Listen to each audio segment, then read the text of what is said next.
স্বাগত দর্শক, একাত্তর জার্নালে আপনাদের সাথে আছে আমি তানিয়া রহমান। সংবাদ পর্যালোচনা ভিত্তিক নিয়মিত এই অনুষ্ঠানে আমরা খবরের নানান বিষয় বিশ্লেষণ করি। পত্রপত্রিকা, টেলিভিশন, ডিজিটাল মিডিয়া ও নিউজ পোর্টালে যেসব খবর শিরোনাম হয়ে থাকে আমরা তা জানিয়ে দেই। সে খবরের সাথে যুক্ত মানুষদের আমরা সংযুক্ত করি আমাদের আলোচনা টেবিলে। আমাদের স্টুডিও এবং অনলাইনে সংযুক্ত থাকা অতিথিরা সেসব খবরের গভীরে ঢোকেন। আজ আমাদের সাথে স্টুডিওতে আছেন মোস্তফা মামুন, সম্পাদক আগামী সময়ের। অনেক ধন্যবাদ মোস্তফা মামুন যুক্ত হয়েছেন। এবং দর্শক, অন্যান্য খবরের সময়ও কিন্তু আমাদের সাথে অতিথিরাও যুক্ত হয়ে থাকেন। ফরিদুল হক, যুগ্ম সদস্য সচিব এনসিপির, আমরা কিছুক্ষণের মধ্যে নিশ্চয়ই তাদের সাথে সংযুক্ত হতে পারবো। মোস্তফা মামুন, আপনাকে দিয়ে যদি একটু শুরু করি, সেটি হচ্ছে চীন সফর শেষ হয়েছে মাননীয় প্রধানমন্ত্রীর, এবং মালয়েশিয়া সফরও আসলে তিনি করেছেন। কিন্তু চীনের ক্ষেত্রে আসলে আমরা যেটা জানি যে তিস্তা মহাপরিকল্পনা নিয়ে এক ধরনের আলোচনা হয়েছে এবং চীনও আগ্রহী এখানে অর্থায়ন করবার জন্য। কিন্তু যেটি আজকে চীনের রাষ্ট্রদূত বলেছেন, অবশ্যই ইঙ্গিতটা আমরা সবাই কম বেশি একটু বুঝতেই পেরেছি যে ভারতের একটি বিষয় এখানে আছে, যার জন্য সরাসরি আসলে চীন বাংলাদেশের পক্ষেই বলেছে যদি কোনো কেউ হস্তক্ষেপ করে বাংলাদেশের অভ্যন্তরীণ বিষয়, তাহলে সেখানে চীন বিষয়টি মানবে না। আপনি কিভাবে দেখছেন? হ্যাঁ, চীনের রাষ্ট্রদূত এটা বলেছেন। এটা তো আমরা জানি যে চীন সফরে প্রধানমন্ত্রী আলোচনা হয়েছে, চীন তিস্তা মহাপরিকল্পনায় চীন সহযোগিতা করবে। তারপর হচ্ছে প্রধানমন্ত্রী সংসদে বলেছেন যে তিস্তা যে কোনো মূল্যে বাস্তবায়ন করা হবে সংসদের শেষ দিন। তার মানে বোঝা যাচ্ছে যে আমাদের সরকার, আমাদের প্রধানমন্ত্রী এই বিষয়টাতে সিরিয়াস এবং চীনই করবে। আগে অতীতে চীন ভারত এটা নিয়ে একটা আগের সরকারের সময়, মানে আওয়ামী লীগ সরকারের সময় এটা নিয়ে একটা সংকট ছিল, বা চীনের ভারতের দিকেই ঝোঁকা ছিল, বা ভারতের আপত্তি এবং অনেকগুলো ইন্টারেস্টের জায়গা আছে, ভারতের অনেক ইন্টারেস্টের জায়গা আছে, আপনি জানেন। তো এখন যেটা হচ্ছে আমরা সরাসরি শিফটিং হয়ে গেছে, এটা চীন করবে। এখন আজকে যেটা হলো যে চীনের রাষ্ট্রদূত যখন এই নিয়ে কথা বলছিলেন, তখন নানা রকম প্রশ্ন আসলে তাকে করা হচ্ছে, সংবাদ সম্মেলনে নানা রকম প্রশ্ন করা হচ্ছে, এবং উনি এই বিষয়টাতে উনি বলেছেন চীন আমাদের কাছে যেটা সিগনিফিকেন্ট, যে চীন অন্য কোনো দেশে হস্তক্ষেপ মানবে না। দেখেন, এটা আসলে প্রথম হচ্ছে কেউ মানতে চায় না, কোনো দেশই চায় না। মানে পৃথিবীতে জাতি, দেশ, রাষ্ট্র তো তৈরি হয়েছে যে সেই দেশটা স্বাধীনভাবে চলবে, বা পৃথিবীতে স্বাধীনতার লড়াই, জাতিগত লড়াই সেটা তো চলেছে, এবং আমরাও সেই লড়াই লড়েছি। চীন এই বিষয়টাতে ইন্টারেস্টিং, কারণ চীন এটা নিয়ে সবচেয়ে বেশি রকম আসলে দ্বন্দ্বে, পৃথিবীর যে কটা দেশে এই নিয়ে দ্বন্দ্বে আছে। যেমন চীনের আপনি দেখেন ইস্যু আছে, চীনের তিব্বত ইস্যু, চীনের তাইওয়ান ইস্যু, সেই ইস্যু আছে। ফলে এবং সেটা নিয়ে যুক্তরাষ্ট্রের সঙ্গে তাদের খুবই প্রকাশ্যে অনেকগুলো জায়গা নিয়ে হয়, তিব্বত নিয়ে ভারতের সঙ্গে তাদের দ্বন্দ্ব হয়, হংকংয়ের একটা ইস্যু আছে। তো সব কিছু মিলিয়ে চীন অন্য দেশের সঙ্গে যে ভূখণ্ড নিয়ে চীনের যে লড়াই বা চীনের যে সেন্সিটিভিটি, এটা অন্য যে কারণের হচ্ছে বেশি।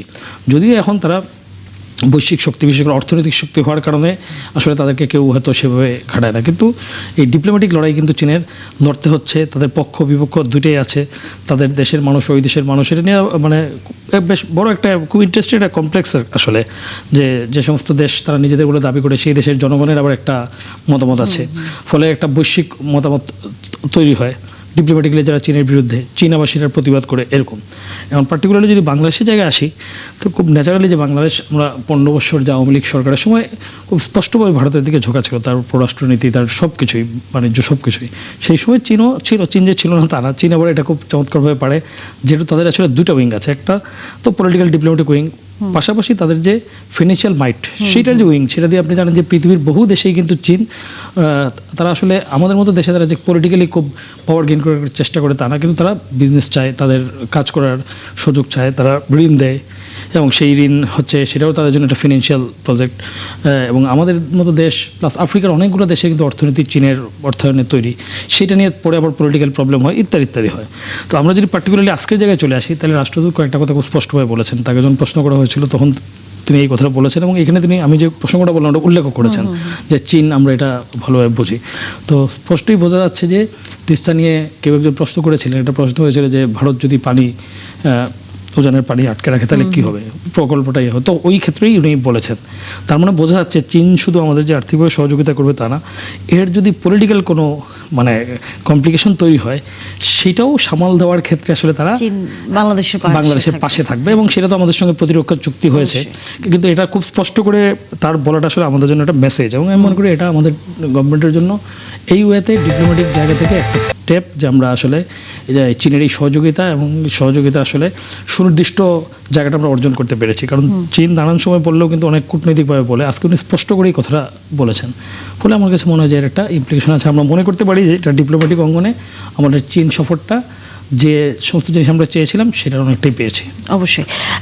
ফরিদুল হক, আপনার কাছে যদি আসি, সেটি হচ্ছে যে আজকে চীনের রাষ্ট্রদূত যেভাবে পরিষ্কার ভাষায় বলে দিয়েছেন সরাসরি যে বাংলাদেশের অভ্যন্তরীণ কোনো বিষয়ে যদি বাইরের কেউ হস্তক্ষেপ করার চেষ্টা করে সেটি আসলে চীন মানবে না, অর্থাৎ চীন বাংলাদেশের এই জায়গায় পাশে থাকছে, এটা পরিষ্কার। এবং আমাদের একজন অতিথিও কিন্তু সেই জায়গাটাই বারবার বললেন যে বিভিন্ন কারণেই চীন তাদের অবস্থানটি পরিষ্কার করেছে, তাদের রাজনৈতিক হোক আর অর্থনৈতিক জায়গাটি হোক না কেন। সেই জায়গায় আমরা অবশ্যই আমাদের যে বর্তমান পররাষ্ট্রনীতি সবার আগে বাংলাদেশ, সেই অবস্থানে থেকে পার্শ্ববর্তী যেসব দেশগুলো এই সম্পর্কগুলোকে ভালো চোখে দেখছে না বা নানাভাবে এক ধরনের নেতিবাচক গণমাধ্যমের মাধ্যমে প্রচার করার চেষ্টা করছে, সেইটাই মোকাবেলার ক্ষেত্রে বাংলাদেশের কূটনীতি কি হওয়া উচিত বলে আপনার কাছে মনে হয়? জি, ধন্যবাদ। সম্মানিত সমালোচক যারা আছেন, দর্শক যারা শুনছেন, সবাইকে শুভেচ্ছা জানাচ্ছি। হ্যাঁ, মানে সবার আগে বাংলাদেশ এবং কারোর সাথে শত্রুতা নয়, সবার সাথে বন্ধুত্ব, এই যে নীতি, এটা তো মানে বাংলাদেশের পররাষ্ট্রনীতির একটা ভিত্তি। কিন্তু এই জায়গায় একটু নোট দিয়ে মানে করতে হয়, মানে যে কারণে আমরা ওইখান থেকে সবার আগে বাংলাদেশে আসলাম, সেটা হচ্ছে যে সবার সাথে বন্ধুত্ব করতে গিয়ে দেখা গেছে যে শুধুমাত্র একটা দেশের সাথেই বন্ধুত্ব হয়েছে দীর্ঘ 2 দশক ব্যাপী। এবং এরও অনেক আগে থেকে একটা দেশ, মানে ইন্ডিয়া, আমি একদম স্পেসিফিকলি বলছি, ইন্ডিয়া বাংলাদেশের রাজনীতি, পররাষ্ট্রনীতি, অর্থনীতি সকল কিছুর উপরে এক ধরনের প্রভাব কিংবা কখনো কখনো নিয়ন্ত্রণও নেওয়ার চেষ্টা করেছে কিংবা নিয়েছে। মানে এই এদেশীয় তাদের যারা দোসর, তাদের সহযোগিতাতেই এটা করেছে। এবং যে কারণেই ধরেন এখানে বছরের পর বছর সীমান্ত হত্যা হয়েছে, উশিল হয়েছে, নদীর পানিগুলো ধরেন তারা আটকে দিয়েছে। এখন এখান থেকে বেরিয়ে এসে বাংলাদেশ মুখী একটা পররাষ্ট্র নীতি গড়ে তোলার যে চেষ্টা, এই চেষ্টার জন্য সরকার ইতিমধ্যে যতটুকু উদ্যোগ আমরা দেখতে পাচ্ছি, আমি এটাকে সাধুবাদ জানাবো। আমি এখনই এটা নিয়ে খুব হার্শ মন্তব্যে যাব না, এবং বিরোধী দলের লোক হওয়ার জন্য শুধু বিরোধিতার খাতিরে বিরোধিতা, আমি এটা এই ইস্যুতে অন্তত করবো না। তবে আমি যেটা চাইবো, যেটা আমি চাই একজন বাংলাদেশের একজন নাগরিক হিসেবে কিংবা একজন রাজনৈতিক কর্মী হিসেবে, আমার চাওয়া হচ্ছে যে এই যে বাংলাদেশের মানে পররাষ্ট্রনীতি কিংবা বাংলাদেশের জাতীয় ইস্যুগুলো আসলে এত জটিল, যেহেতু একটা দীর্ঘ সময় পার হয়ে গিয়েছে এবং আমরা একটা দীর্ঘ সময় ভারতের দ্বারা মানে নানাভাবে অপ্রেসড ছিলাম। এই জায়গা থেকে জুলাই গণঅভ্যুত্থানের মধ্য দিয়ে আমরা একটা নতুন যাত্রার গ্রাউন্ড পেয়েছি। এখন আমাদের যেটা করণীয় সেটা হচ্ছে যে দেশের ভেতরে আমাদের অনেক বাদানুবাদ আছে, অনেক বিরোধিতা আছে, অনেক মতবিভেদ আছে। আমরা কে কিভাবে দেশ চালাবো, কি অর্থনীতি করব, কিরকম রাষ্ট্র হবে, এগুলো নিয়ে আমাদের বিরোধিতা আছে, এটা থাকবে। কিন্তু যে যখন সরকারে থাকেন কিংবা প্রধানত যে প্রধান রাজনৈতিক দলগুলো তারা কিছু ন্যাশনাল ইস্যুতে ঐক্যমতের ভিত্তিতে চলবে। তো সেই জায়গা থেকে যেহেতু আমাদের এইখানকার পররাষ্ট্রনীতির ক্ষেত্রে এই ব্যাপারটা একটু ডিফারেন্ট, তো সেইখানে আমরা যদি একটা ঐক্যমতের ভিত্তিতে আগাতে পারি, তাহলে পরবর্তীতে যেটা বাংলাদেশকে একটা বেসমেন্ট তৈরি করে দিবে, পরবর্তীতে বাংলাদেশের জন্য এটা একটা মানে কি বলে যে লম্বা সময়ের জন্য আমরা এটার একটা সুফল পাবো। আপনি খেয়াল করে দেখেন, চীন যে কথা বলেছে, এই কথা একদিক থেকে যেমন ভালো, যে চীনকে আমরা এর আগে এইভাবে কখনো পলিটিক্যালি কোন রাষ্ট্রের ব্যাপারে মন্তব্য করতে আমরা খুব একটা দেখি। চীনকে আমরা প্রধানত একটা ইকোনমিক শক্তি হিসেবেই আমরা এর আগে অন্তত আন্তর্জাতিক পরিসরে দেখেছি, পলিটিক্যালি আমরা কিন্তু তাদেরকে খুব একটা দেখিনি। কিন্তু চীন, আমরা বোঝা যাচ্ছে যে আমাদের মাননীয় প্রধানমন্ত্রী যখন গেলেন, প্রধানমন্ত্রীর সাথে যে যৌথ ইশতেহার হয়েছে, এবার তৃতীয়বারের মতো যে ইশতেহার হলো, সেই ইশতেহারের মধ্য দিয়ে কিন্তু একটা পলিটিক্যাল সিগন্যাল এসছে। ওটা একটা পলিটিক্যাল ইশতেহার, ওটা কিন্তু কোনো ইকোনমিক্যাল কিংবা ডেভেলপমেন্টের ইশতেহার না, ওটা একটা পলিটিক্যাল ইশতেহার মেইনলি, প্রধানত যে আমরা একটা অভিন্ন ভবিষ্যৎ, অভিন্ন নীতিতে চলবো, এই ধরনের কথা এখানে বলা আছে। তো এটাতে বোঝা যাচ্ছে যে চীন পলিটিক্যালি এখানে ইন্টারেস্ট দেখাচ্ছে। এখন এখানে অনেকগুলো কিন্তু এটা যেমন চীন দেখাচ্ছে, এটা যেমন ঠিক আছে, পাশাপাশি এটা কিন্তু অনেকগুলো রিপারকেশন আছে। এই রিপারকেশন গুলোকে আমরা কিভাবে মিনিমাইজ করব, রিপারকেশনের সময়গুলোতে কিভাবে আমরা জাতীয় ঐক্যমত ধরে রাখবো, এবং আদতেই আমাদেরকে আসলে কি ধরনের পলিসি নিতে হবে, সেই ব্যাপারগুলো বুঝতে হবে। আরেকটা ব্যাপার হচ্ছে যে ওই যে সবার সাথে যে বন্ধুত্ব, মানে আপনি কারোর সাথে শত্রুতা না করা, সবার সাথে যে বন্ধুত্ব, এই জায়গাতে ধরেন আরো যারা বৈশ্বিক মানে কি বলে যে বিভিন্ন রকম আমাদের পার্টনার্স আছে, মানে ডেভেলপমেন্ট পার্টনার্স আছে আমাদের, ধরেন যাদের সাথে আমাদের রপ্তানি বাণিজ্য আছে, যেরকম আমদানি বাণিজ্য আছে, সব মিলে আমরা তো একটা ধরেন এখন একটা কি বলে যে একটা বৈশ্বিক গ্রামে থাকি, গ্লোবাল ভিলেজ বলে যেটাকে।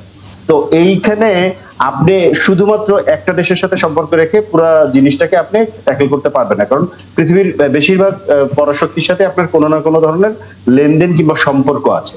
অতএব এই জায়গাটা আপনাকে কোনোভাবেই যাতে মানে এরকম সুযোগ না পায় যে আপনি আসলে একটা চীনপন্থী রাষ্ট্র, এই ধরনের ট্যাগিং এই করার জায়গায় সুযোগ আসলে যাতে সরকারের পরিকল্পনাটা কি, আমরা সেটাই জানতে চাই। যে যেমনটা আপনি উদাহরণ দিয়ে বললেন যে এর আগের সময় দেখা গেছে একটি দেশের প্রতি হচ্ছে সকল কিছুর সাথে আমরা যুক্ত ছিলাম, এবার যেন আবার এই একই রকম ধারা ফিরে না আসে। হয়তো দেশের জায়গাটা পরিবর্তন হচ্ছে কিন্তু ধারাটা যাতে ফিরে না আসে। A B M Mosharraf Hossain, আপনার কাছ থেকেই জানতে চাই, এরকম ধারা ফিরে আসার কোনো সম্ভাবনা আসলে সামনে আমরা দেখতে পাবো কিনা, নাকি আরও যেসব উন্নয়নমূলক রাষ্ট্রের সাথে আমরা নানাভাবে জড়িত তাদের সাথেও আমরা একই রকম ভাবে আচরণ করতে পারবো? ধন্যবাদ আপনাকে, ধন্যবাদ আমার সহ আলোচক এবং একাত্তর দর্শক। আপনি দেখবেন বিএনপির কিন্তু একটা চমৎকার পররাষ্ট্র নীতিতে একটা পলিসি আছে যে সবার সাথে বন্ধুত্ব, কারোর সাথে শত্রুতা না। এবং এটা আমাদের নেতা শহীদ রাষ্ট্রপতি জিয়া রহমান 1975-এর পট পরিবর্তনের করার পরই কিন্তু এই নীতিটা অনুসরণ করে চলে আসে এবং পরবর্তীতে অন্য সরকারগুলিও এগুলি অনুসরণ করার চেষ্টা করেছে। কিন্তু আমরা দেখেছি বিগত সরকার, বিশেষ করে আওয়ামী লীগের আমলে এই নীতির ক্ষেত্রে বাংলাদেশে একটা দেশের দিকে ঝুঁকে পড়েছে, যার পরিণতিটা কিন্তু আমরা দেখেছি 5ই আগস্ট একটি অভ্যুত্থানের মাধ্যমে সেই সরকারকে বিদায় নিতে হয়েছে। কিন্তু আপনি দেখবেন বিএনপি এবার যদি আপনি লক্ষ্য করেন যে আমাদের মাননীয় প্রধানমন্ত্রী তারেক রহমান কোন দেশে প্রথম সফর করবে, এটা নিয়ে কিন্তু আমাদের বিজ্ঞজনদের মধ্যে নানা ধরনের আলোচনা, সমালোচনা, বিতর্ক ছিল। সকলের ধারণা ছিল হয়তো জনাব তারেক রহমান ভারত দিয়ে তার যাত্রা শুরু করবেন। এইটা কিন্তু অনেকটা একটা ট্রেডিশন হয়ে গেছিল আমাদের এই অঞ্চলে। কিন্তু আমরা বাংলাদেশ যে নিজেদের সিদ্ধান্ত নিজেরা নেওয়ার মতো সক্ষমতা আমাদের আছে, আমি মনে করি এই সফরের মধ্যে সেই জিনিসটা কিন্তু প্রমাণিত হয়েছে যে আমরা নিজেদের সিদ্ধান্ত নিজেরা নিতে পারি। যার কারণে দেখবেন যে ভারতও আমরা যাইনি, আমরা চীনেও যাইনি ফার্স্ট, আমরা কিন্তু মালয়েশিয়া দিয়ে আমাদের যাত্রাটা শুরু করি। এবং আমাদের দেখবেন এই বর্তমান যে সরকারটি আছে, এই সরকারের কিন্তু কিছু ম্যানিফেস্টো আছে ইলেকশনে। সেই ইলেকশনের ম্যানিফেস্টোকে বাস্তবায়ন করতে হলে আমাদের কিন্তু প্রচুর বিনিয়োগ দরকার। যেমন আমাদের অর্থনৈতিক অবস্থাটা বিগত সরকার ভঙ্গুর করে দিয়ে গেছে, আমাদের ব্যাংকগুলিতে কোনো তারুণ্য নাই। আমাদের যে বিএনপির অন্যতম ম্যানিফেস্টো ছিল 1 কোটি লোকের চাকরির ব্যবস্থা করবে, তার জন্য তো আপনার নতুন বিনিয়োগ দরকার। বিনিয়োগ হলে কর্মসংস্থান হবে, কর্মসংস্থান হলে বিএনপির এই প্রত্যাশা পূরণ হবে। তার জন্য কিন্তু আজকে অর্থের একটা বিরাট সংস্থান দরকার। আপনি দেখেছেন যে গত বিএনপি সরকারের আমলে প্রায় আওয়ামী লীগ সরকারের আমলে প্রায় 1,00,000 কোটি টাকা তারা কিন্তু পাচার করে দিয়েছে। এবং এখনো প্রায় বাংলাদেশের সামগ্রিক ভাবে আপনি যদি দেখেন যে আমি এই সংসদ অধিবেশন চলছিল, আমি দেখলাম যে আমাদের বিদ্যুৎ মন্ত্রী বলেছে যে আমার বকেয়ায় আমাকে শোধ করতে হবে 68,000 কোটি টাকা বিদ্যুতের ক্ষেত্রে। সুতরাং আমাদের মনে হচ্ছে যে একটা বিনিয়োগ বান্ধব একটা পলিসি কিন্তু বিএনপিকে নিতে হবে আমার মনে হয়। এবং ওয়ার্ল্ডে যদি এখানে ফরিদ ভাই আছে যে আমাদের নানা দেশের বন্ধুত্ব আছে, কিন্তু আপনি দেখবেন আমেরিকার বিনিয়োগ আছে আমাদের জ্বালানির ক্ষেত্রে। আজকে চায়নার এখানে বিনিয়োগ আছে, জাপানের বিনিয়োগ আছে, এমনকি ভারতেরও বিনিয়োগ আছে। কিন্তু আমাদের এখন দরকার এই সংকট থেকে তুলে নিয়ে আসার জন্য দেশটাকে খুব তাৎক্ষণিক বিনিয়োগ দরকার। এইটা ওয়ার্ল্ডে যে চীনের যে তারল্য আছে, এটা কিন্তু অন্য কারো কাছে নেই।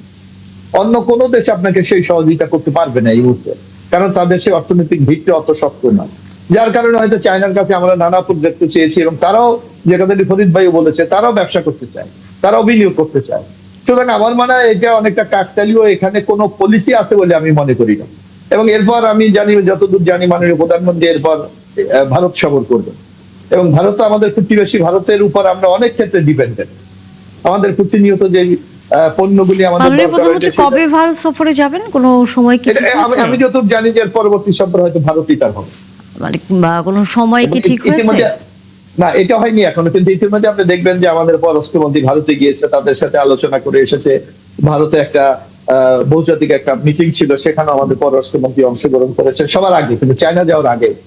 তো সুতরাং আমি মনে করি এখানে কোনো রাষ্ট্রের উপর ঝুঁকে যাওয়া না, বরং আমরা আমাদের দেশের স্বার্থটাকেই সংরক্ষণ করতে চাই। এবং সেটা হলো, দেখলাম বিগত আওয়ামী লীগ সরকার যেভাবে আমাদের একটা জাতির সার্বভৌমত্ব, মর্যাদাকে যেভাবে বিকিয়ে দিয়েছে, বিএনপি কিন্তু ওই নীতিতে বিশ্বাসী না।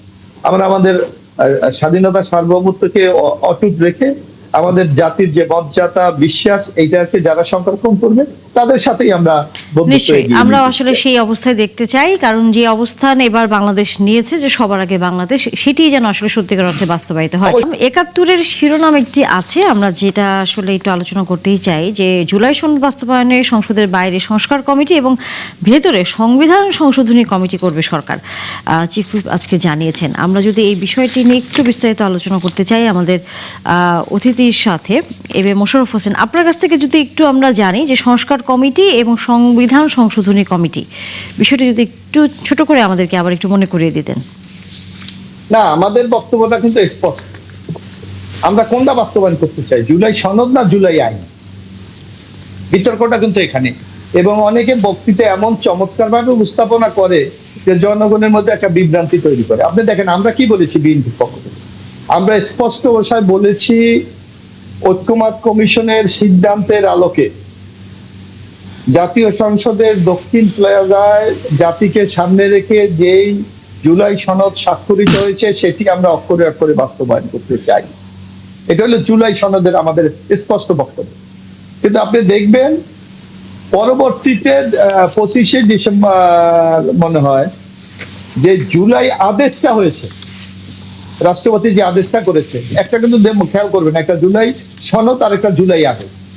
জুলাই আদেশে জুলাই সনদের যেই ঐক্যমতের ভিত্তিতে যেই সনদটা স্বাক্ষরিত হয়েছিল, আদেশের মধ্যে সেখানে অনেকটা ব্যত্যয় করা হয়েছে। অর্থাৎ জুলাই সনদে ছিল নোট অফ ডিসেন্ট সহ সিদ্ধান্তগুলি বাস্তবায়ন হবে, কিন্তু জুলাই আদেশে আপনি দেখেছেন সেখানে নোট অফ ডিসেন্টকে সম্পূর্ণ অ্যাভয়েড করা হয়েছে, যার কোনো অস্তিত্ব রাখা হয়নি। সংকটটা কিন্তু এই জায়গায়। বিএনপির বক্তব্য স্পষ্ট, যেটা নোট অফ ডিসেন্ট সহ আমরা স্বাক্ষর করেছি সেইটা আমরা বাস্তবায়ন করি, অথচ জুলাই আদেশে সেটা সম্পূর্ণ ব্যতিক্রম করে তারা কিন্তু একটা আদেশ জারি করেছে। আপনাদের যদি মনে থাকার কথা, এখানে ফরিদ ভাই আছে বা আরেকজন আছে আমাদের, যে যখনই জুলাই আদেশটা মহামান্য রাষ্ট্রপতির মাধ্যমে জারি করা হয়েছে, বিএনপি কিন্তু পরের দিনই প্রেস কনফারেন্স করে আমাদের নেতা মিস্টার ফখরুল ইসলাম আলমগীর বলেছিলেন যে বিএনপির সাথে প্রতারণা করা হয়েছে, অর্থাৎ বিএনপি এই জুলাই আদেশ মানে না। এক, আর এখানে সাংবিধানিক ভাবে একটা বিরাট সমস্যা আছে, সেটা হলো আমাদের বর্তমান যে সংবিধান বিদ্যমান, এই সংবিধানে দেখবেন 1972 সালের 26শে মার্চ যখন এই সংবিধান গ্রহণ করা হয়েছে, তখন রাষ্ট্রপতির অর্ডার দেওয়ার ক্ষমতা কিন্তু রহিত করা হয়েছে, অর্থাৎ রাষ্ট্রপতি কোনো অর্ডার দিতে পারে। তাইলে হয় এই জুলাই অর্ডার কিভাবে দিলেন, এটা নিয়েও কিন্তু একটা বিরাট বিতর্ক আছে। কেউ যদি আদালতে চ্যালেঞ্জ করে তাহলে কিন্তু এইটার কোনো বৈধতা থাকবে না। যার জন্য বিএনপির পক্ষ থেকে স্পষ্ট ভাষায় বলা হয়েছে জুলাই আদেশ বাস্তবায়ন করার জন্য আমরা কমিটমেন্ট আছে, এখনো আছে, আমরা সেগুলি বাস্তবায়ন করছি। যদি আমাদের কমিটমেন্ট না থাকতো, আপনি দেখেন যে ইন্টিরিয়াম গভর্নমেন্টের আমলে 133টি অধ্যাদেশ জারি করে তারা রাষ্ট্র পরিচালনা করেছে, একটা শুধু আদেশ জারি করেছে। যদি এখানে সাংবিধানিক সক্ষমতা যদি থাকতো, আমাদের সংবিধান যদি অ্যালাউ করতো, তাহলে আমাদের রাষ্ট্রপতি 133-এর সাথে তো অর্ডারটাও তো উনি করে দিয়ে আদেশ ওই অর্ডিন্যান্স জারি করতে, উনি কেন করেন নাই? কারণ উনিও জানে যে এইটা আমাদের সংবিধানের পরিপন্থী, সুতরাং এটা জারি করা যায় না। যার জন্য আমরা সংসদের প্রথম অধিবেশনে 133টা অর্ডিন্যান্স আমরা উত্থাপন করেছি। ওই দিনে এটাকে বিশেষ কমিটিতে পাঠানো হয়েছে এবং আপনি দেখবেন 6 দিনের মাথায় আমরা 98টি অধ্যাদেশ আমরা পাস করে দিয়েছি, সংসদ আইনে পরিণত করেছি। বাকি 4টির ব্যাপারে জামাত ইসলাম সহ অন্যরা নোট অফ ডিসেন্ট দিয়েছে, বিএনপি 16টার বিষয় দিয়েছে। এই অবস্থা, এবং আমরা বলেছি বিএনপি যেগুলি নোট অফ ডিসেন্ট দিয়েছে সেগুলি পরবর্তী সংসদ অধিবেশনে এগুলি আইন হিসাবে আমরা উত্থাপন করে এগুলি আমরা আইনে পরিণত করি। তো সেখানে তো বিএনপির বক্তব্যের মধ্যে কোনো অস্পষ্টতা নাই, কোনো কমিটমেন্ট ফেল করেছে এরকম কোনো উদাহরণ নাই। সুতরাং এইটা রাজনৈতিক ভাবে বিএনপিকে মেলান করার জন্য পরিকল্পিত ভাবে একটি অংশ এই বক্তব্য দিয়ে ফরিদুল হক। জি, মোশাররফ ভাই আমার খুব পছন্দের মানুষ, ওনাকে আসলে ব্যক্তিগতভাবে আমি বলছি না, এটা আসলে দলীয় অবস্থান। মোশাররফ ভাই পার্লামেন্টে আছেন, উনি আইন সংবিধান পার্লামেন্টে আরো ভালো বলেন এবং আমি যথেষ্ট শ্রদ্ধা করি ওনাকে, কিন্তু ওনার পুরো বক্তব্য আমি একটু মনোযোগ দিয়ে শুনছিলাম, উনি কোথাও গণভোট শব্দটা উচ্চারণ করেন। বলবো আমি সেই অধ্যায়টার কথা বলবো, আপনি এইটা দুইটা বলুন। আচ্ছা, উনি যে জিনিসগুলো বলেছে আমি সেগুলো আমি বলি। যে আপত্তি আছে, প্রথম আপত্তি হচ্ছে যে মানে ওনারা জুলাই সনদ মানবেন কিন্তু গণভোট মানবেন না, যেহেতু আদেশ মানছেন না, উনি এরকম একটা কথা বলেছেন।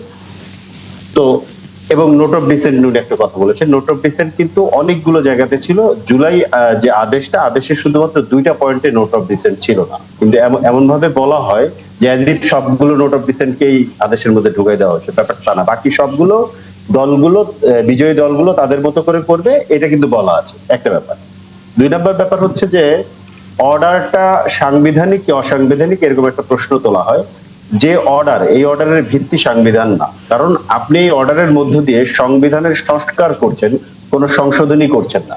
যেই সংস্কারটা করছেন হচ্ছে আপনি সংবিধানের বাইরে গিয়ে, দ্যাটস ওয়াই আপনার জনগণের ম্যান্ডেট লাগতেছে, তাহলে তো আপনার গণভোট রেফারেন্ডাম দরকার হয় না।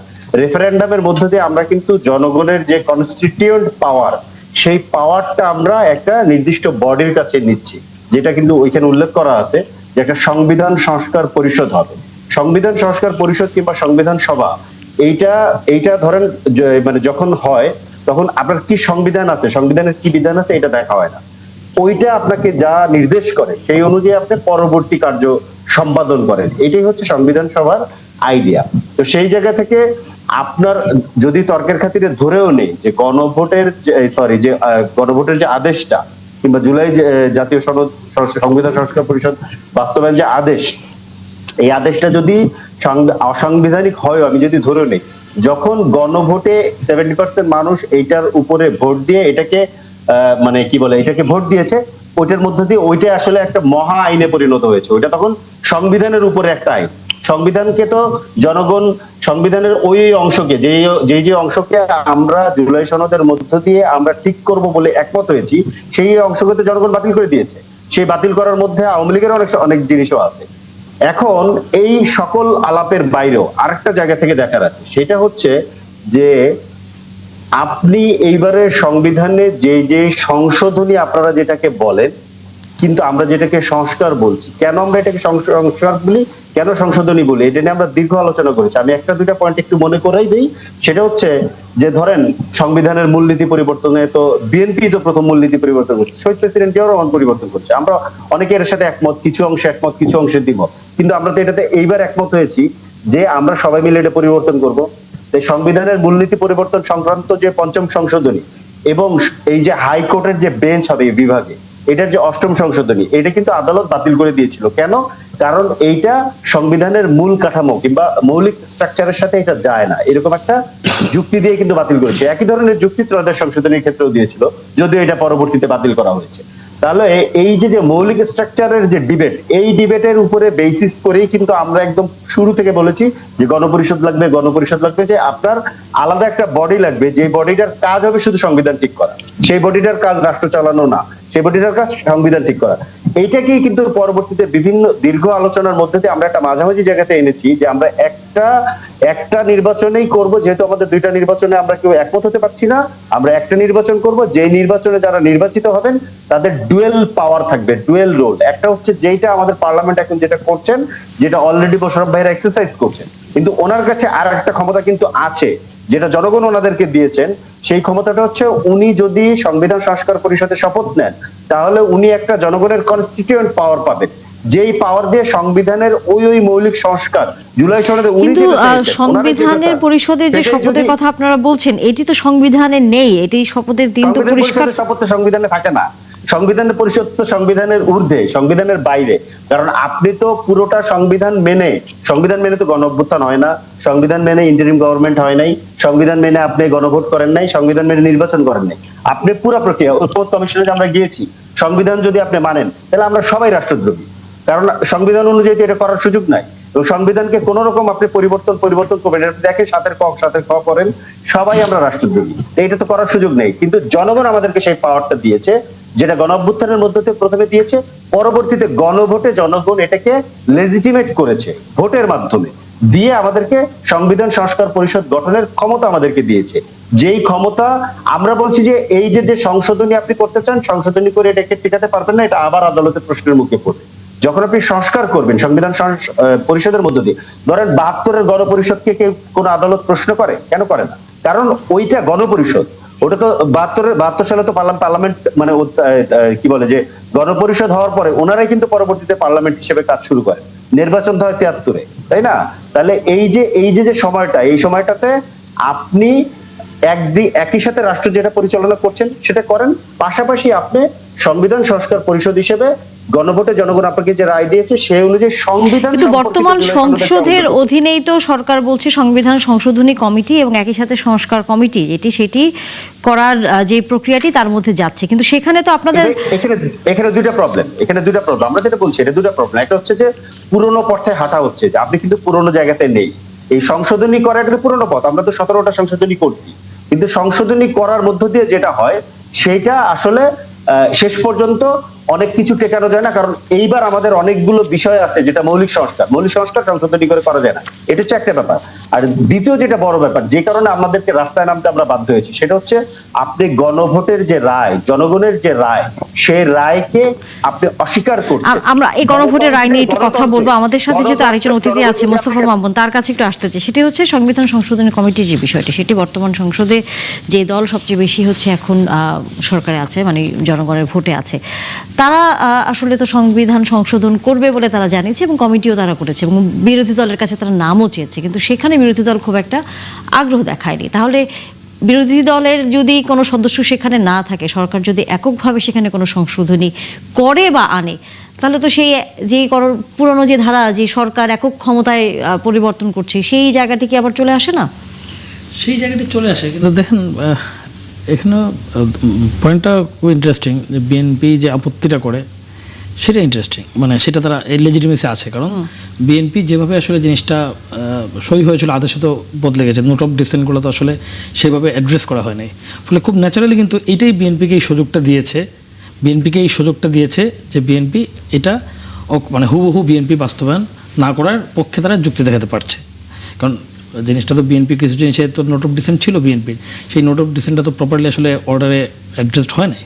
তো তার ফলে এই গণভোটের সময় কিন্তু তখনই কিন্তু এই আলোচনাটা তৈরি হয়েছে এবং তখনই ডিবেট তৈরি হয়েছিল এবং তখনই একটা অ্যাজাম্পশন ছিল যে বিএনপি ক্ষমতায় গেলে এটা আসলে বিএনপি, এবং পরে বিএনপির বিভিন্ন নেতার বক্তব্যটা আমরা শুনেছিও যে তখন আমরা আসলে জুলাই ঐক্যমত্য কমিশন অনেক কিছু আমরা মেনেছি যেন আমরা নির্বাচনটা যেন আদায় করতে পারি, তখন অনেক কিছু মেনেছে। কিন্তু পার্টিকুলারলি এই ইস্যুটাতে কিন্তু বিএনপি তখনও বলেছে, তারা বিরোধিতা করেছে যে তারা যেটা চেয়েছিল সেভাবে হয়নি, এবং সেটা আমি মনে করি যে অবশ্যই সেটা বিএনপির যে অবস্থান ছিল নোট অফ ডিসেন্ট যে মেনেই তো তারা তো নোট অফ ডিসেন্ট দিয়েছিল এবং বলেছিল যে পরে আলোচনা হবে, সেই জায়গাটা এড়িয়ে গিয়ে গণভোটে যেভাবে প্লেস করা হয়েছে সেটাতে আসলে বিএনপির পলিটিক্যালি এবং বিএনপির রাইট আছে। কিন্তু একই সঙ্গে আমরা যদি আবার গণ অভ্যুত্থানের কথাটা বলি, এনসিপির ভাই যেটা বলছেন এখানে, সেটার একটা পয়েন্ট আছে, তারা একই উদ্দেশ্য নিয়ে আন্দোলন করেছে, জুলাই স্পিরিট, জুলাই সনদ, জুলাই অঙ্গীকার ইত্যাদি।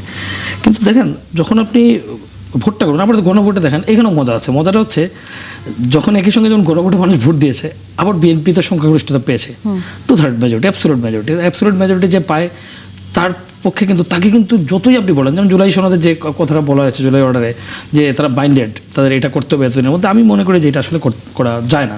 কোনো ইলেক্টেড পার্লামেন্টকে আসলে এইভাবে আপনি অনেক কথা বলতে পারেন, কিন্তু এইটা কখনোই করা যায় না বলে আমি মনে করি। এখানে যারা সংবিধান সংশোধন বিশেষজ্ঞ ছিলেন তারা আসলে নানা রকম কথা বলেছেন, অনেক রকম আইনের ব্যাখ্যা দিয়েছেন, যারা অনেকগুলো আমার মনে হয়েছে অনেকগুলো ইম্পোজড আইনের নানামুখী ব্যাখ্যা এবং একমুখী ব্যাখ্যাই হয়েছে অনেক ক্ষেত্রে। এবং এটা যে এই জায়গায় আসবে এটা কিন্তু নোন, যখন এটা পার্লামেন্ট আসবে, এটা সভরেন পার্লামেন্ট এবং পার্লামেন্টের রাইট আছে যে কোনো কিছু অ্যাকসেপ্ট করে রিজেক্ট করার। তো পার্লামেন্টের সংবিধান এখন আটকে আছে সংশোধন এবং সংস্কার। আমি মনে করি ওই কমিটিতে আসলে বিরোধী দল গিয়ে তারা তাদের অপিনিয়ন দিতে পারেন সংশোধনের যে জায়গাগুলো করা দরকার। আমরা যেহেতু কনস্টিটিউশন যেমন যেটা বলা হচ্ছে যে তখন তো আসলেই সংবিধান মানে না, গণ অভ্যুত্থানের সংবিধান মানে না, কিন্তু আপনি যত কিছুই করেন তারপর তো একটা সিস্টেমের মধ্যে আপনার চলতে হবে। সেই সিস্টেমটাকে সবাই কিন্তু এই সংবিধান মেনেই আসলে পরবর্তী কার্যক্রমগুলো চালিয়েছেন, সংবিধান স্থগিত বা বাতিল তো করা হয়নি।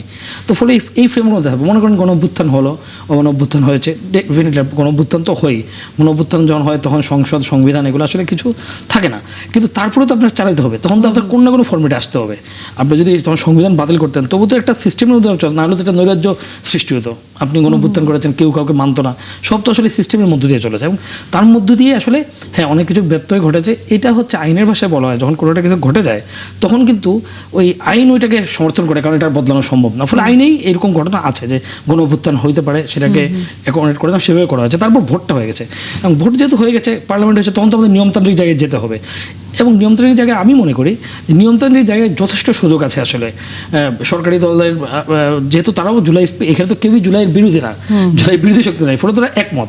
তো এই জন্য আমার মাঝে মধ্যে মনে হয় কেন এই জিনিসটা নিয়ে আসলে এত কিছু হচ্ছে, মানে কোথায় আসলে দ্বন্দ্বটা? আমি তো কখনো কোনো, আমার কাছে মনে হয় যে হয়তো কিছু শব্দ এবং ইগোর জায়গাটা যান, তারা গিয়ে ইভেন তারা ওই কমিটি থেকে তারা বলেন যে এই জিনিস করতে চাই, এই যে জিনিস করতে আপনি মনে করেন আসলে এই কমিটিগুলোতে বিরোধী দলের উপস্থিতি বিরোধী দলে থাকা যাওয়া উচিত, উচিত? আলোচনা করা উচিত এবং সংশোধিত হতে হবে। এখন এই মুহূর্তে তো আসলে আর কোনো উপায় নাই। এখন তো আপনি সংসদ রেখে আবার ঐক্যমত্য কমিশন করে করতে পারবেন না, বা ঐক্যমত্য কমিশনে যা করেছে, অনেক কিছু করেছে, সেটা তো সংসদেই তাদের ঠেলতে হয়েছে আলটিমেটলি। এবং যে কোনো দেশে যে কোনো জায়গায় শেষ পর্যন্ত এটা করতে হবে, সেখানে তার রোল প্লে করতে হবে, ভূমিকা রাখতে হবে। ওখানে গিয়ে যদি তাদের কথা না শোনা হয় তাহলে তারা করতে পারেন। তো আমার কাছে মনে হচ্ছে তাদের অংশগ্রহণ করা উচিত এবং ফোর্স করা উচিত। যে ফোর্সটা তারা পলিটিক্যালি করছেন, এটা পার্লামেন্টের ভিতরে কমিটিতে গিয়ে ওই ফোর্সটা করা যেতে পারে। বাট আমার কাছে, আমি যদি বটম লাইন বলি, তাদের উচিত না এই জিনিসটা একটা সমঝোতার জায়গায় চলে আসা।